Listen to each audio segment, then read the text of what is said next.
Students of 7th class, welcome on my YouTube channel.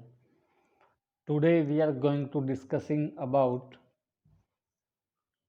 nutrition in plants. Second part of this chapter we will read in this video. पीछे की video में हमने पौधे अपना भोजन कैसे बनाते हैं, प्रकाश संश्लेषण क्रिया क्या होती है और प्रकाश संश्लेषण क्रिया के लिए आवश्यक वस्तुएं पौधा कहाँ से प्राप्त करता है, ये कुछ जानकारियाँ हासिल कर ली थी। उसी को आगे बढ़ाते हुए न्यूट्रिशन इन प्लांट्स, पौधों में पोषण कैसे होता है, इसी जानकारी से संबंधित कुछ और बातें आज जानेंगे। देखिए, दूसरे पार्ट में आज हम पढ़ने जा रहे हैं क्लोरोप्लास्ट क्या होता है। एन इम्पोर्टेंट टर्म, एक महत्वपूर्ण पद है ये। The chloroplast is a type of organelle that exists in plants. पहले ऑर्गेनल्स क्लियर करता हूँ, ऑर्गेनल क्या होते हैं। हमने ये पढ़ा है कि प्लांट्स एंड एनिमल्स, जंतुओं और पौधों दोनों में कोशिकाएं होती है, सेल्स होती है, जिनसे मिलकर के कोई बॉडी या कोई वस्तु जो बनती है। तो ऑर्गेनल उसी सेल का एक भाग होता है, जो उत्तक होते हैं उसी का एक भाग होता है। The chloroplast is a type of organelle that exist in plants. Chloroplast एक प्रकार का उत्तक अंग या कोशिका का अंग होता है जो पौधों में मौजूद होता है। दीज ऑर्गेनल्स कंटेन क्लोरोफिल, और क्लोरोप्लास्ट में क्लोरोफिल होता है। The green coloured pigment, chlorophyll क्या होता है, एक हरे रंग का वर्णक होता है। That is responsible for carrying out the process of photosynthesis in plants, जो कि पौधों में प्रकाश संश्लेषण की क्रिया को पूरा करवाने के लिए जिम्मेदार होता है। यानी प्रकाश संश्लेषण की क्रिया उन्हीं पौधों में होती है जिनकी पत्तियों में ग्रीन पिगमेंट, हरा वर्णक क्लोरोफिल पाया जाता है। तो क्लोरोफिल क्या होता है अभी जान लिया।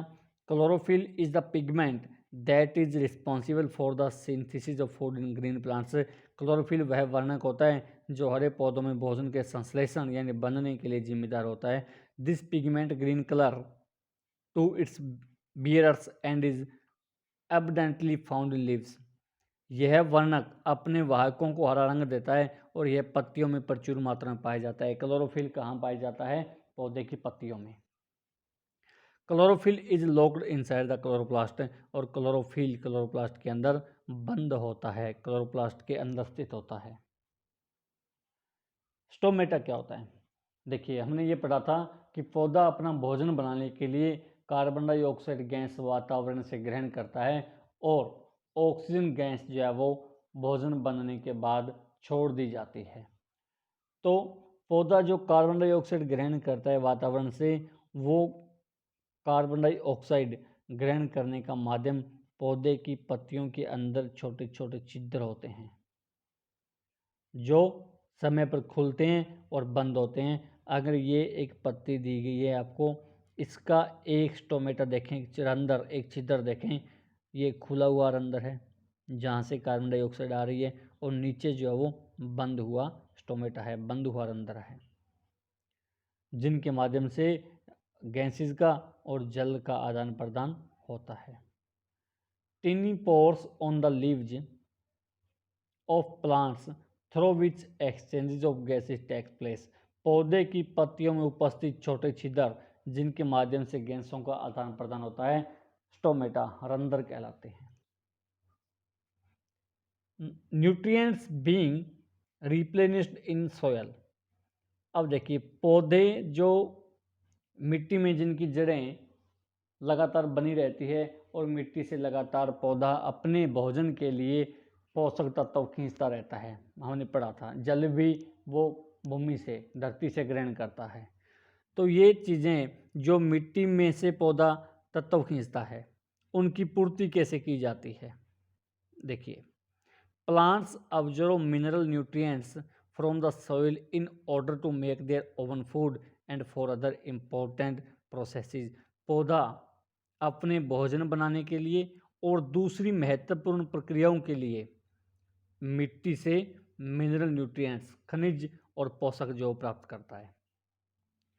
Soil need to be enriched with nutrients such as nitrogen, phosphorus, potassium etcetera regularly. और मिट्टी में नाइट्रोजन है, फास्फोरस है, पोटेशियम है, इन तत्वों की प्रचुरता होनी चाहिए, यानी इनकी मात्रा पर्याप्त मात्रा में बनी रहनी चाहिए ताकि पौधा लगातार उसको ले सके और भोजन अपना बना सके। Only then can we grow plants and keep them healthy. और अगर मिट्टी में सारे तत्व प्रचुर मात्रा में मिलेंगे तब भी हम पौधा उगा सकते हैं और उसको हेल्थी स्वस्थ रख सकते हैं। इसके लिए कितने न्यूट्रिएंट्स होते हैं देखिए, there are 17 most important nutrients for plants. पौधे के लिए 17 जो है वो महत्वपूर्ण पोषक होते हैं। 6 आर कॉल्ड मैक्रोन्यूट्रिएंट्स, जिनकी ज़्यादा मात्रा में आवश्यकता होती है वो 6 पोषक होते हैं जिन्हें मैक्रोन्यूट्रिएंट्स कहते हैं। And rest are called micronutrients, और जिनकी कम मात्रा में आवश्यकता होती है पौधे को उन्हें माइक्रोन्यूट्रिएंट्स कहते हैं। Macronutrients are required in large quantities while micronutrients are required in very small quantities. Macronutrients ज़्यादा मात्रा में चाहिए पौधे को, जो 6 तत्व होते हैं, और बाकी जो 11 तत्व रह गए वो पौधे को सूक्ष्म कम मात्रा में चाहिए होते हैं। ये जानकारी आपको हिंदी में मिलेगी। पोषक तत्वों की पूर्ति मिट्टी में कैसे की जाती है लिखना यहाँ, इसमें की जा रही आ गया। पौधे अपना भोजन बनाने और अन्य महत्वपूर्ण प्रक्रियाओं के लिए मिट्टी से खनिज और पोषक तत्वों को अवशोषित करते रहते हैं।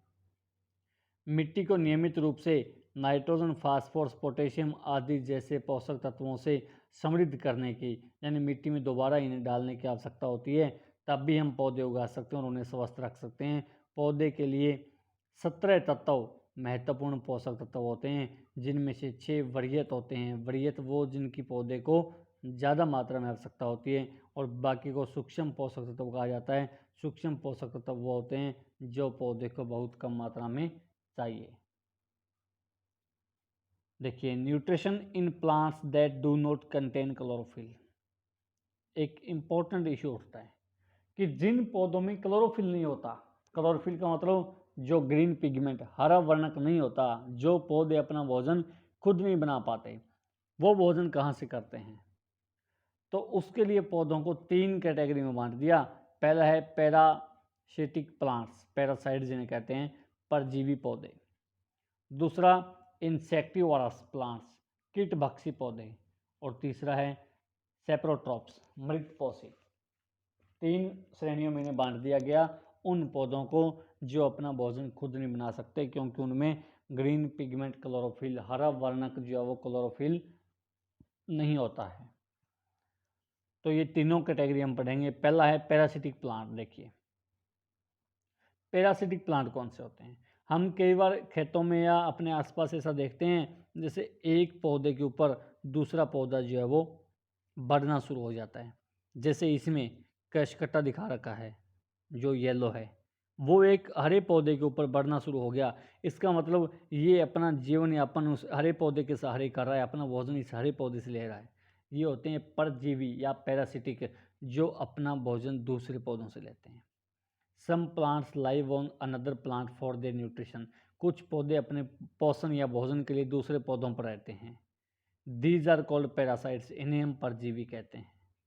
The plants on which these parasitic plants survive are called the host. और वे पौधे जिन पर ये परजीवी जीवित रहते हैं परपोषी कहलाते हैं। चित्र में देखिए, जो पीला पौधा आपको दिखाई दे रहा है वो परजीवी है, और जिसके ऊपर ये टिका हुआ है जो हरा पौधा दिखाई दे रहा है वो इसके लिए परपोषी है। क्लियर होगी? एक ऐसा पौधा जो अपने भोजन के लिए दूसरे पौधे पर बना रहता है वो परजीवी कहलाता है, और जिस पौधे पर वो बना रहता है वो परपोषी होता है, यानी दूसरे का पोषण करता है। दूसरी कैटेगरी देखिए, इंसेक्टिवरस प्लांट्स, कीटभक्षी पौधे। Some plants depend upon insects for the food and these are called insectivorous. कुछ पौधे अपने भोजन के लिए कीटों पर निर्भर करते हैं, इसलिए हम उन्हें कीटभक्षी कहते हैं। कीटभक्षी का मतलब जो कीटों से अपना पोषण करे। The leaves of these plants are modified into a pitcher like structure. इन पौधों की पत्तियां मटके जैसी संरचना, घड़े जैसी संरचना में बदल दी जाती है। The top part of the leaves acts as a lid which can open and close the pitcher. और जो पत्ती का ऊपर का हिस्सा, यानी जो मटके जैसी पत्ती होती है, उसका ऊपर का हिस्सा ढक्कन की तरह कार्य करता है, जो खुल सकता है और बंद हो सकता है। The picture contains here in A downward direction. जो मटके जैसी संरचना है उसके नीचे की ओर बाल जैसी संरचनाएं पाई जाती है, विच ट्रैप द इंसेक्ट्स, जिसमें कीटों को पकड़ा जाता है। The pitcher on capturing the insect secrete some digestive juices which help in the digestion of the insects. और कीटों को पकड़ने के बाद जो मटके जैसी संरचना है वो एक रस निकाल देती है, उस रस से उन कीटों को पचा लिया जाता है। दो एग्जाम्पल इसमें आपको दे रखे हैं, डिसिडिया एंड नेपथिन्स। ये रहे एग्जाम्पल आपके लिए। देखिए जो पौधे की पत्ती है उसका आगे का हिस्सा एक मटके की तरह हो जाता है बड़ा हुआ, और उस मटके का ऊपर का हिस्सा जो है वो बाहर निकला हुआ एक लीड, एक ढक्कन की तरह कार्य करता है। जब कोई कीट इसके पास आता है, इस ढक्कन में वो कीट कैप्चर कर लिया जाता है, पकड़ लिया जाता है, और फिर पौधे में से एक लार जैसा रस निकलता है जो उसको पचा लेता है। दो उदाहरण आपको दे रखे हैं। तीसरी श्रेणी देखिए, सेप्रोट्रोप्स। मृत पोषी पोषण क्या होता है? Some organisms survive on decaying food. कुछ जंतु वो होते हैं जो डिकेइंग फूड यानी गले सड़े भोजन एंड ऑर्गेनिजम्स और जंतुओं पर जीवित रहते हैं। This mode of nutrition is called saprotrophic nutrition. और भोजन करने का यह तरीका मृत पोषी पोषण कहलाता है। And the organisms that survive because of saprotrophic nutrition are called saprophytes. और वे जंतु जो मृत पोषी पोषण के कारण जीवित रहते हैं उन्हें मृतोपजीवी कहा जाता है। देखिए उदाहरण के लिए जो फफूंदी होती है वो ब्रेड के ऊपर अपना जीवन यापन करती है, गली सड़ी ब्रेड के ऊपर अपना जीवन बढ़ाना शुरू कर देती है। अब ये पढ़ेंगे कि जो सेप्रोफाइट्स है जो मृत पोषी पोषण करती हैं, जैसे फफूंदी होती है, कवक होती है, वो अपना भोजन प्राप्त कैसे करती है। देखिए the saprophytes secret digestive juices on the decaying and dead matter. जो डिकेइंग या डेड मैटर है, जो मृत या गला सड़ा पदार्थ है, जैसे ब्रेड है कुछ टाइम तक रखी गई, तो जो मृत उपजीवी होंगे जैसे कवक होगी, वो इसके चारों ओर अपना एक रस निकालना शुरू कर देती है। These juices convert the matter into A solution. और उस रस के कारण जो पदार्थ रखा है वो एक सॉल्यूशन, एक घोल में बन जाता है, पिघला हुआ सा हो जाता है। The saprophytes that absorb the nutrients from the solution. और उसके बाद जब इसका घोल बन गया, उसमें से सेप्रोफाइट जो मृत उपजीवी होते हैं वो भोजन निकाल लेते हैं, ग्रहण कर लेते हैं। For example fungi are a saprophytes that can be found on stale food and pickles which are expose to the hot and humid environment. उदाहरण के लिए कवक मृत उपजीवी का एक उदाहरण होता है जो बासी भोजन और अचार पर पाए जा सकते हैं जो गर्म और आर्द्र वातावरण में रखा गया हो। ये हिंदी में लिखना है, मृत पोषी अपना पोषण कैसे प्राप्त करते हैं। तो इसके बाद की जानकारियाँ एक और रहता है इसमें, सिम्बायोटिक रिलेशनशिप। 3 श्रेणियाँ हमने पढ़ दी। चौथा पार्ट इसका है सिम्बायोटिक रिलेशनशिप, सहजीवी संबंध। Organisms that live together. वे जंतु या पौधे जो एक साथ रहते हैं, and share their shelter and nutrients are said to be in a symbiotic relationship. जो और अपना भोजन और आश्रय साझा करते हैं, सहजीवी कहलाते हैं। देखिए ए बैक्टीरियम कॉल्ड राइजोबियम, बड़ा इंपॉर्टेंट नेम है। राइजोबियम एक जीवाणु होता है, is present in the soil, जो मिट्टी में रहता है, विच कैन कन्वर्ट नाइट्रोजन, जो नाइट्रोजन को बदल देता है नाइट्रेट्स में या नाइट्राइट्स में, present in it in the form that can be consumed by the plants. Rhizobium एक जीवाणु होता है जो पौधे के लिए नाइट्रोजन को उस रूप में बदल देता है जिस रूप में पौधा प्रयोग करे, चाहे वो नाइट्रेट्स के रूप में प्रयोग करे या नाइट्राइट्स के रूप में प्रयोग करे। तो ये सिम्बायोटिक है। देखिए राइजोबियम को रहने के लिए पौधे की जड़ों में जगह मिल जाती है, विशेषकर जो दालें होती हैं उनकी जड़ों में पाया जाता है ये फलीदार दालें। तो राइजोबियम को पौधे की जड़ों में रहने के लिए जगह मिल जाती है और उसके बदले में राइजोबियम नाइट्रोजन को पौधे के प्रयोग के लिए तैयार कर देता है। ये होता है सहजीवी संबंध, जिसमें एक साथ रहने वाले जंतु अपना आश्रय और पोषक तत्व साझा करते हैं। तो ये पूरी जानकारी आपने जो आज पढ़ी है पौधों के लिए पोषण, ये सारी जानकारी अपनी कॉपी पर नोट करनी है, अच्छे से इनको याद करना है और चैनल को आपने सब्सक्राइब कर दिया होगा। हर वीडियो को लाइक करें और आप चैनल को सब्सक्राइब जरूर करें ताकि आपको नोटिफिकेशन मिलता रहे। धन्यवाद।